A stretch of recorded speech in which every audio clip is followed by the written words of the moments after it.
इतिहास में ना कभी कभी ऐसे पल आते हैं जो बिल्कुल किसी एक्शन फिल्म की स्क्रिप्ट लगते हैं। तो आज हम बात कर रहे हैं 1988 के एक ऐसे ही हैरत अंगेज मिलिट्री ऑपरेशन की। नाम था ऑपरेशन कैक्टस। ये कहानी है उस वक्त की जब भारत ने अपने एक पड़ोसी देश को बचाने के लिए सचमुच वक्त के खिलाफ एक असाधारण दौड़ लगाई थी। तो तारीख थी 3 नवंबर 1988। जगह मालदीव। हिंद महासागर के नीले पानी में मोतियों की माला जैसा एक खूबसूरत द्वीपों का देश। उस दिन सब कुछ बिल्कुल सामान्य था, रोज की तरह शांत। लेकिन उसी रात अचानक गोलियों की आवाज ने राजधानी माले के सन्नाटे को तोड़ दिया। सोचिए, सड़कों पर अफरा तफरी मच गई, हर तरफ बंदूकधारी लोग, चीख पुकार का माहौल। किसी को कुछ भी समझ नहीं आ रहा था कि आखिर हो क्या रहा है। और कुछ ही देर में इन हाईटेक हथियारों से लैस हमलावरों ने पूरे शहर पर अपना कब्जा जमा लिया। अब ये बात बिल्कुल साफ हो चुकी थी कि ये कोई छोटी मोटी लड़ाई नहीं थी। ये तो एक देश पर कब्जा करने की एक सोची समझी कोशिश थी। मतलब पूरे मालदीव का भविष्य दांव पर लग गया था। तो चलिए इस कहानी को जरा शुरू से समझते हैं। देखते हैं कि उस रात माले में असल में हुआ क्या था। देखिए, ये हमला ना बड़ी चालाकी से प्लान किया गया था। करीब 80 से ज्यादा भाड़े के सैनिक यानी मर्सिनरीज वो टूरिस्ट बनकर स्पीडबोट से माले में घुसे थे। और उनका मकसद बस एक, मालदीव की सरकार का तख्ता पलट करना। और उनका प्लान एकदम सटीक था। आते ही उन्होंने उन सभी जगहों पर कब्जा किया जो किसी भी देश की आप कह सकते हैं धड़कन होती हैं, जैसे सरकारी इमारतें, पोर्ट्स, एयरपोर्ट्स और कम्युनिकेशन के सारे सेंटर्स। ऐसा करके उन्होंने एक झटके में मालदीव सरकार को पूरी तरह से बेबस कर दिया था। इस हमले के बीच जो प्रेसिडेंट थे मामून अब्दुल गयूम, वो किसी तरह बचकर एक सेफ हाउस में छिप गए। पर असली सवाल तो अब ये था कि इस इतने बड़े और खतरनाक प्लान के पीछे आखिर था कौन। अच्छा, इस सवाल का जवाब हमें मिलता है मालदीव के उस दौर के पॉलिटिकल इतिहास में। देखिए, मालदीव सिर्फ एक खूबसूरत टूरिस्ट स्पॉट नहीं है।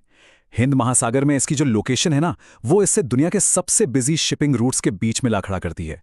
और यही वजह है कि भारत जैसी ताकतों के लिए यहाँ की स्टेबिलिटी मतलब स्थिरता हमेशा से बहुत जरूरी रही है।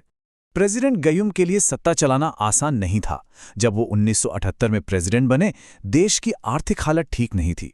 उनके खिलाफ इससे पहले भी 1980 और 1983 में तख्ता पलट की 2 कोशिशें हो चुकी थी, लेकिन वो नाकाम रहीं।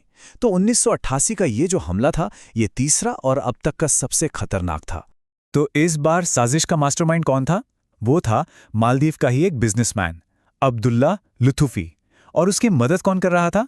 श्रीलंका का एक militant group, peoples liberation organization of Tamil Eelam, short में पीएलओ। तो सौदा सीधा था। लुथुफी को मालदीव की सत्ता चाहिए थी और पीएलओ को इसके बदले पैसे मिले थे। अब सोचिए, अपने ही देश में जब प्रेसिडेंट गयूम की जान पर बनाई और सरकार गिरने के कगार पर थी, तो उन्होंने दुनिया भर से मदद की गुहार लगाई। लेकिन वक्त बहुत तेजी से निकल रहा था। उन्होंने श्रीलंका और पाकिस्तान से मदद मांगी, पर उन्होंने मना कर दिया। अमेरिका से बात की तो जवाब मिला कि उनकी सेना को पहुंचने में 2-3 दिन लग जाएंगे। अरे 2-3 दिन में तो खेल ही खत्म हो जाता। तब जाकर ब्रिटेन ने उन्हें सलाह दी कि भारत से संपर्क करें। और जैसे ही भारत तक ये खबर पहुंची, उस वक्त के प्रधानमंत्री राजीव गांधी ने एक पल की भी देर नहीं की और मदद का फैसला ले लिया। भारत ने जितनी तेजी दिखाई, उसे देखकर ही British prime minister Margaret Thatcher ने कहा था, थैंक गॉड फॉर इंडिया। लेकिन फैसला लेना एक बात थी और मिशन को अंजाम देना दूसरी। ये मिशन बहुत मुश्किल था। जानते हैं क्यों? क्योंकि भारतीय सेना के पास मालदीव के कोई ढंग के मिलिट्री मैप्स ही नहीं थे। कहते हैं कि ऑपरेशन की प्लानिंग के लिए टूरिस्ट गाइड्स और कॉफी टेबल बुक्स का सहारा लिया गया। ये वाकई में इंडियन आर्मी की काबिलियत का एक बहुत बड़ा टेस्ट था। और फिर जो हुआ उसने पूरी दुनिया को हैरान कर दिया। भारत ने लॉन्च किया इतिहास के सबसे तेज और सबसे साहसी रेस्क्यू ऑपरेशंस में से एक, ऑपरेशन कैक्टस। प्लान बिल्कुल क्लियर था, 4 स्टेप्स का। स्टेप 1, पास के हुलहुले आइलैंड पर उतरकर एयरपोर्ट को अपने कब्जे में लेना। स्टेप 2, माले में एक टीम भेजकर प्रेसिडेंट गयूम को ढूंढना और उन्हें रेस्क्यू करना। स्टेप 3, बाकी बचे हमलावरों को खत्म करके राजधानी को सेफ करना। और फाइनली स्टेप 4, प्रेसिडेंट की सुरक्षा पक्की करके सरकार को वापस कंट्रोल सौंप देना। तो आगरा से इंडियन एयरफोर्स के प्लेन्स ने उड़ान भरी और बस कुछ ही घंटों के अंदर इंडियन पैराट्रूपर्स हुलहुले के रनवे पर लैंड कर चुके थे। उन्होंने आते ही सबसे पहले एयरपोर्ट को अपने कंट्रोल में लिया और फिर प्रेसिडेंट गयूम को भी सुरक्षित बचा लिया। मतलब इंडियन आर्मी के पहुंचते ही तख्ता पलट की पूरी बाजी ही पलट गई थी। अब इंडियन आर्मी को देखते ही भाड़े के सैनिकों के तो होश उड़ गए, वो भागने लगे। लेकिन जो मास्टरमाइंड था अब्दुल्ला लुत्फी, वो अभी भी पकड़ से बाहर था और उसने भागने के लिए एक बहुत ही खतरनाक रास्ता चुना।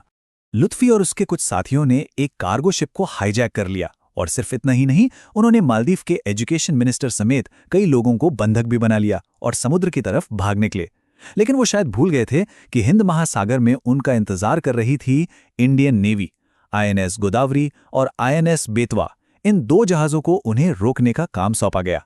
और फिर बीच समुद्र में हुआ फाइनल शोडाउन। इंडियन नेवी ने उन्हें वार्निंग दी, लेकिन जब वो नहीं रुके तो उनके जहाज पर फायरिंग करके उसे रोक दिया गया। अब्दुल्ला लुत्फी और उसके सारे साथी पकड़े गए और सभी बंधकों को छुड़ा लिया गया। हाँ, ये दुख की बात है कि इस एक्शन में 2 बंधकों की जान चली गई। ऑपरेशन कैक्टस की कामयाबी ने सिर्फ एक देश की सरकार ही नहीं बचाई, बल्कि इसने इंडियन ओशन की जियोपॉलिटिक्स पर भारत की एक ऐसी छाप छोड़ी जो आज तक कायम है। ये बात आज भी सोचने पर मजबूर करती है कि जमीन और समुंदर दोनों पर चला ये पूरा ऑपरेशन सिर्फ 18 घंटों में पूरा हो गया था। सिर्फ 18 घंटे। इसने दुनिया को इंडियन मिलिट्री की स्पीड और प्रोफेशनल काबिलियत का लोहा मनवा दिया। इसके बाद दुनिया भर से रिएक्शंस आए, ज्यादातर तारीफ हुई। अमेरिका और ब्रिटेन जैसी बड़ी ताकतों ने भारत के इस रोल का स्वागत किया। इससे ये साफ हो गया कि इस रीजन में एक जिम्मेदार देश है जो स्थिरता बनाए रख सकता है। हालांकि हाँ, कुछ पड़ोसियों ने इसकी आलोचना भी की। तो तख्ता पलट को पूरी तरह कुचल दिया गया। प्रेसिडेंट गयूम की सरकार बच गई और ये ऑपरेशन भारत मालदीव के रिश्तों में एक मील का पत्थर बन गया। लेकिन इससे भी बढ़कर इस ऑपरेशन ने दुनिया को एक बहुत साफ मैसेज दिया। मैसेज ये था कि भारत अपने पड़ोस में किसी भी बाहरी दखल या अस्थिरता को बर्दाश्त नहीं करेगा और जरूरत पड़ने पर डिसाइसिव एक्शन लेने के लिए पूरी तरह से तैयार है। और यही बात हमें आज के सबसे बड़े सवाल पर लाके खड़ा करती है। सवाल ये है कि कैसे 1988 के उस एक सिर्फ 18 घंटे के ऑपरेशन ने आने वाले दशकों के लिए भारत को इंडियन ओशन में एक नेट सिक्योरिटी प्रोवाइडर के तौर पर स्थापित कर दिया। मतलब एक ऐसी पावर जो इस इलाके में सुरक्षा की गारंटी दे सकती है। इस पर सोचना वाकई दिलचस्प है।